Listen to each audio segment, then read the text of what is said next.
C'est vous qui avez organisé ce colloque, c'est vous qui le Oui, on présidez. peut dire le contraire, oui. Et pourquoi ce colloque justement? Eh bien, parce que d'abord, je suis un agité, mais en dehors de cette considération, il y a le fait que je suis extraordinairement préoccupé par l'explosion démographique de l'Afrique. Et avec toute la sympathie que je porte aux Africains, je crains que ça ne se traduise par un débordement humain, c'est-à-dire des courants migratoires écrasants et qui vont, je serai brutal, tuer la civilisation européenne. Parce que avoir 2 ou 3% d'Africains en Europe, c'est parfait. En avoir 30%, c'est la mort sans phrase. Alors je reviens un peu en arrière, j'ai écouté des intervenants avec sympathie, notamment Gourevitch, qui avait l'air de dire, bon, ben, finalement, le danger est lointain, il est plus mesuré. C'est pas vrai. Le danger, il est là. Parce qu'en démographie, on peut faire des prévisions à peu près sûres à 30 ans. Mais nous sommes en 2015.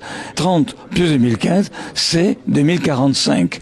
Donc c'est demain, en réalité. Le problème, il n'est pas dans 3000 ans, il est dans 3-4 décennies.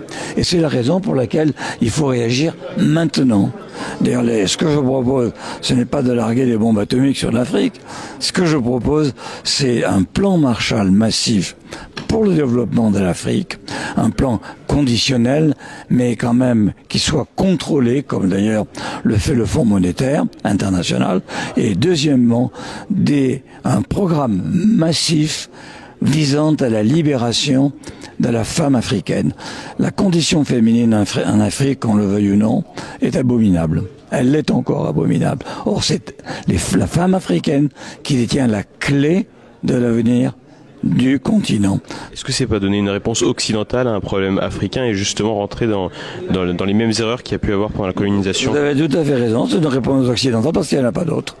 C'est un problème africain parce que c'est pas le nôtre. Nous, c'est l'inverse. Nos femmes n'ont pas assez d'enfants et on leur reproche avec suffisamment de force. Et donc, par conséquent, puisque les Africains n'ont pas été capables d'inventer la réponse eux-mêmes, eh bien, il faut bien que quelqu'un le fasse et c'est nous. Quel est pour vous l'enjeu essentiel des questions de surpopulation pour le XXIe siècle en Afrique? C'est une question difficile puisque c'est l'ensemble du débat qui va avoir lieu aujourd'hui. Pour moi, il y a 2 choses importantes. La première, c'est d'essayer de positionner l'enjeu à une date relativement rapprochée et non pas une date lointaine, parce que les futurologues se sont toujours un petit peu trompés et autant on peut mesurer des évolutions sur 10 ans, sur 15 ans, sur 20 ans, autant sur 100 ans, c'est pas possible. La deuxième chose, c'est de bien identifier ce qu'on a comme certitude et ce qu'on a comme incertitude. C'est un petit peu ce que j'ai essayé de montrer et on voit très bien, par exemple, que la notion de transition démographique est une notion sur laquelle, pour l'instant, on est en questionnement. Est-ce que la transition démographique va se développer en Afrique et donc limiter finalement l'explosion démographique africaine, ou est-ce que au contraire la période d'inertie démographique va continuer à se prolonger et à amener à une explosion africaine peut-être encore un peu plus grande que celle qui était prévue? C'est ce qui a fait d'ailleurs, c'est l'hypothèse des Nations Unies.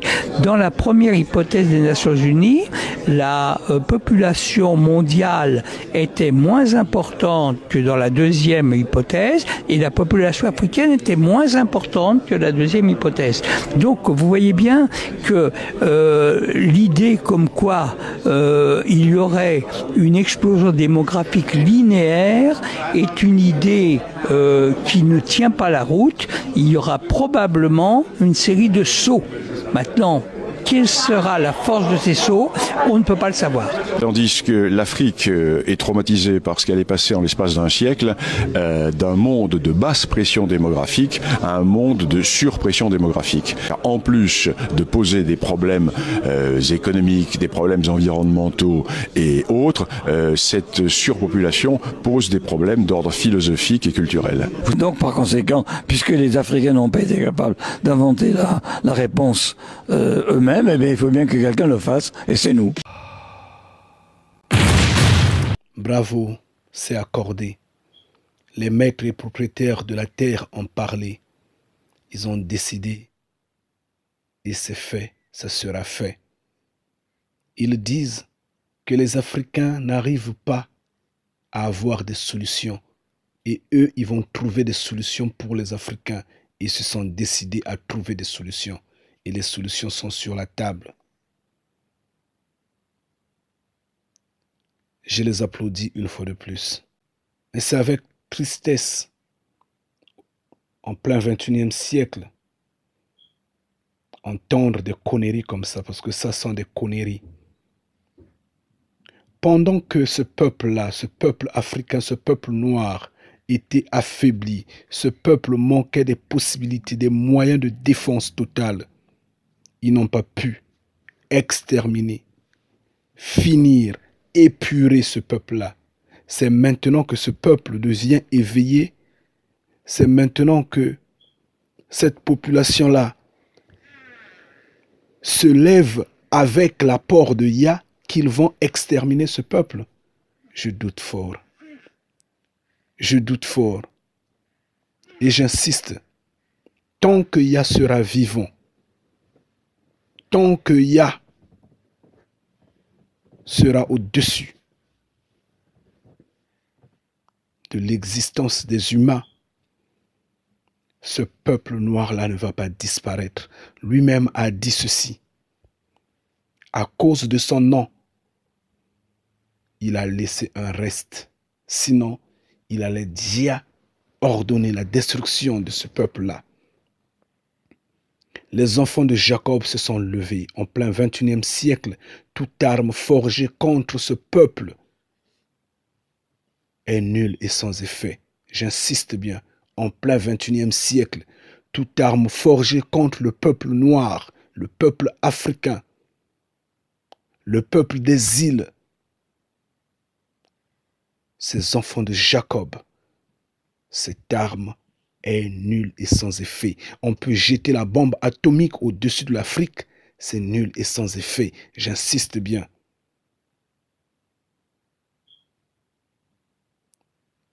On les a déjà parlé de Goliath. Ils ont des muscles pour rien. On les a déjà parlé de Pharaon. Il avait eu des armes, mais où est-ce qu'il était fini? Eux, ils ont des armes nucléaires, ils ont des bombes atomiques, mais qu'est-ce qu'ils vont faire avec? Rien du tout. Oui, ils descendent en Afrique, ils tuent 100 personnes, ils tuent, je ne sais pas, 200 000 personnes. D'accord, on n'en disconvient pas. Mais est-ce qu'ils vont exterminer les 1 milliard des Africains? C'est là le problème. Les temps ont changé. Nous sommes dans un melting pot. Oui. Plus personne n'aura la chaîne au cou. C'est fini. Yeshua avait dit, vous êtes libre. Désormais, vous allez connaître la vérité. La vérité va vous affranchir. L'apôtre Paul est venu à insister.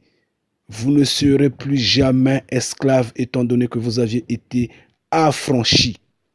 Oui. Levez-vous. Dénoncez le mal. C'est pourquoi je dis, j'insiste. Criez au scandale, chers frères et sœurs. C'est pourquoi j'insiste, je vous dis, envoyez des lettres ouvertes dans ces institutions-là. Faites-les connaître que c'est nous, le vrai peuple, que la vérité est connue. Au lieu de planifier à détruire un peuple vivant qui répond aux lois du Père qui a dit lui-même, multipliez-vous, remplissez la terre. Au lieu d'être contents, ils s'en font la peine de trouver des solutions à détruire ce peuple-là, à décimer ce peuple-là. Mais si ce peuple-là existe, ce n'est pas pour leur gloire, c'est pour la gloire de Yah que ce peuple-là existe. Si nous existons, c'est pour la gloire de Yah que nous existons. Ce n'est pas pour des égoïstes mortels qui demain vont laisser cette terre-là à eux de planifier notre destin. Non, pas du tout. Ce temps-là est révolu. Nous sommes les fils de Yah, nous sommes debout. Nous nous sommes levés, nous allons jusqu'au bout. Notre message, nous appelons la repentance en général pour toute l'humanité, que les gens se repentent Reconnaissons la vérité que le peuple hébreu est noir. Reconnaissons la vérité que l'Israël antique était et est sur la terre africaine. Reconnaissons la vérité que le créateur de l'humanité, soi-disant appelé Dieu, n'est ni esprit, ni air, omniscient, omnipotent, omniprésent, mais il est un homme, un être humain existant dans les cieux, dans la communauté d'Élohim. Ça, ce sont des vérités qu'il faut connaître, il faudra se repentir. Yah n'a pas fermé l'existence aux simples Hébreux. Yah n'a pas arrêté la vie éternelle uniquement aux simples Hébreux. Celui qui croira, celui qui va se fixer en Yah aura la vie sauve. Et c'est pourquoi nous appelons les gens à se repentir. Et au lieu de saisir le message, des gens comme ceux-là, ces égoïstes-là, sont en train de planifier comment décimer le peuple africain, le peuple noir. Mais j'insiste qu'au XXIe siècle, toute arme forgée contre les fils de Jacob est nulle et sans effet. Levez-vous. Levez-vous, chers frères et sœurs. Levez-vous, déliez vos langues, parlez. Dites la vérité aux gens, que c'est vous, que c'est nous. Pour que la honte domine sur eux, pour que leur conscience travaille doublement et qu'ils se repentent. Donc, par conséquent, puisque les Africains n'ont pas été capables d'inventer la réponse eux-mêmes, eh bien, il faut bien que quelqu'un le fasse, et c'est nous. Et les solutions sont sur la table. Les maîtres et propriétaires de la terre. Ils ont soi-disant la technologie. Ils ont soi-disant les armées du monde. Ils ont toutes les armes nucléaires, bactériologiques, atomiques et autres. Ils ont la domination, ils ont la corruption, ils ont tout. Mais ils n'ont pas Yah avec eux, malheureusement. C'est nous qui sommes de Jacob, pas eux. Et c'est en vain qu'ils décident, c'est en vain qu'ils planifient, c'est en vain qu'ils rêvent. Oui, ils ont eu la plume à la main, ils n'ont pas pu réussir à cacher la vérité. En vain, ils se sont livrés à l'œuvre de la plume. De même, en vain, qu'ils se livrent à l'œuvre de détruire, de tuer, de discriminer, d'écraser, de saccager, de décimer les gens. Oui, ce que Yah a créé, personne ne peut le détruire. Personne ne peut changer cela. Donc c'est en vain qu'ils se laissent dans ces œuvres du mal. En vain, ils ne vont rien faire. Ils ont peur, ils s'inquiètent de voir les Africains traverser en masse, venir en Occident, en fait traverser la Méditerranée, dont nombre de nos frères Sinois, eux, ils disent que ces Africains-là, en venant en Occident, vont les envahir et détruire la race blanche. Mais c'est n'importe quoi, franchement. Ils ont peur pour rien. Ils se culpabilisent par rapport au passé, par rapport au mal qu'ils ont fait aux Africains. Nous ne sommes pas là, nous regardons Yah. Nous pensons à notre éternité, nous ne rêvons pas cette terre-là. Mais c'est aussi simple. Au lieu de vouloir protéger injustement par la violence, par des moyens litigieux, tout ce qu'ils ont volé, pillé, détruit en Afrique, qu'ils gardent ici, que leur égoïsme soit au moins flexible. Oui, qu'ils essaient un peu d'être raisonnables. Pendant combien de temps vont-ils protéger injustement ceux qui n'ont pas mérité? Mais aussi simplement possible, ils peuvent avoir un autre moyen de contrôler les flux migratoires. C'est simple. aussi simple que bonjour. Puis le système de César fonctionne grâce à l'argent, grâce à la monnaie. S'ils disent par exemple, vous voulez venir en Occident, d'accord, venez, on vous laisse entrer, moyennant 100 €, vous payez vos droits, je ne sais quel droit administratif et autres quoi, mais néanmoins vous payez vos droits, moyennant 100 € seulement. Je ne veux pas exagérer, je ne veux pas prendre 1000, je ne veux pas prendre 2000 €, non. Je ne veux pas exagérer, je prends seulement 100 €. On laisse entrer les Africains. Les Africains vont payer les 100 € au lieu de payer 5000 € qui les traînent au fond de la Méditerranée. Quand ils vont arriver en Occident, nous leur prions d'endurcir la loi européenne, d'enlever, d'arracher le sentimentalisme, l'humanisme ou je ne sais lesquels droits de l'homme et autres, de les mettre à côté. Tout ce qui vient selon ces mesures-là n'ont aucun droit de déclarer ou de vouloir gagner une maison ou quoi, si et seulement si ils n'achètent. Si et seulement si ils ne payent de leurs droits eux-mêmes. Donc il n'y a pas d'allocation, il n'y a rien. Ces Africains-là, quand ils vont venir ici, je vous le dis en vérité, croyez-moi, ils vont traîner en Europe, ils vont tourner. Au bout d'une semaine, 1 mois, 2 mois, ils ne trouvent ni boulot, ni maison, ni rien. L'Africain de souche va se lever et repartir en Afrique. Il va découvrir, il va comprendre qu'il n'y a rien ici.